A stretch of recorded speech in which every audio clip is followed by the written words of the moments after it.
But as much as we've done, we've got a lot more to do. That's why I proposed the American Jobs Plan.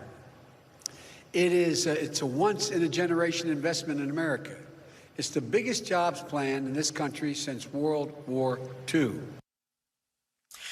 100 days into his presidency, the president on the road selling his agenda to the American people. On Biden's plans for the country, our friend Dan Baltz writes in the Washington Post, quote, "The scope and implications of his domestic agenda have come sharply into focus. Together, they represent the most dramatic shift in federal economic and social welfare policy since Ronald Reagan was elected 40 years ago." Two friends are back with us tonight to talk about it. Jason Johnson, campaign veteran himself, journalist, contributor over at the Grio, and importantly, a professor of politics and journalism at Morgan State. Go Bears. And Bill Kristol, the author and writer and thinker and Politico, a veteran of the Reagan and Bush administrations, editor-at-large over at the Bulwark. Gentlemen, welcome. Been looking forward to this conversation. Jason, I have something for you. It is a quote from the New York Times. Mr. Biden is validating the desire of a party that feels fiercely emboldened to push a liberal agenda through a polarized Congress. The result is something few people expected. His presidency is transforming what it means to be a Democrat, even among a conservative wing of his party that spent decades preaching the gospel of bipartisanship. Jason, my friend, agree or disagree? I agree. And this can go back to a much more centrist Democratic Party that Barack Obama used to lead. His sort of consigliere, Rahm Emanuel, always said, never let a good crisis go to waste.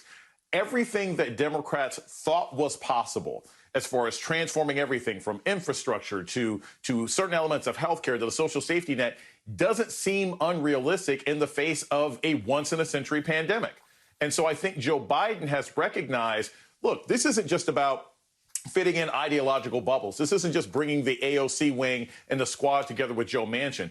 If we don't do something now, we'll never have an opportunity to fix some of the huge fissures that we've seen in American society that have happened over the last year. So you can call it a left-wing agenda, you can call it a transformative agenda, but Joe Biden will define what it is to be a Democrat probably for the next 20 to 25 years. And if he's successful, Democrats will be in power in certain parts of the House probably for another good decade or so.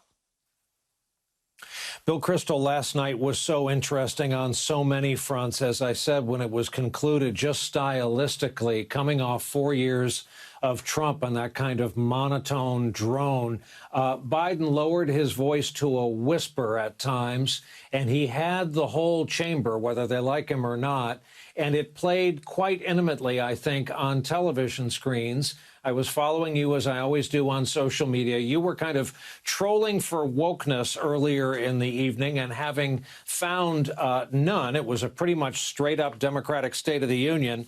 You wrote this: speaking broadly and recognizing the terms are neither precise nor fully distinguishable, I'd say Obama was a progressive and Biden is a liberal. This doesn't mean Biden won't be more ambitious than Obama in some ways, but it does mean the spirit of their efforts is different. Go into that difference for me, Bill. I'm not sure that's, maybe I was a little unfair to Obama or character, but I do think the Biden speech, Jason's right, it's ambitious. You can say parts of it are quite sort of left-wing, but a lot of parts of it are very traditional. An awful lot of that speech could have been given by Hubert Humphrey 40 or 50 years ago. Infrastructure, is there a more traditional thing to spend money on if it's necessary? Giving more money to parents to take care of their kids, forgiving student loans or making community college free. But these are, it's an expansion of the welfare state, maybe necessary. We can debate how much it should be expanded. But it isn't progressive in the woke sense. There wasn't a lot of berating Americans about how guilty they should feel about their past. There was a call to greater racial justice, to police reform and other such things. But it didn't have that tone of, boy, America's done a lot of damage in the world. America's done a lot of bad things at home. It was a patriotic speech. America, don't never underestimate America at the close, right? You'll always lose money if you bet against America. So I thought it was very much in the tradition. It's bigger government than in the past, but very much in the tradition of FDR and LBJ and Hubert Humphrey. The one president he quoted was Franklin Roosevelt. Didn't mention President Obama, interestingly.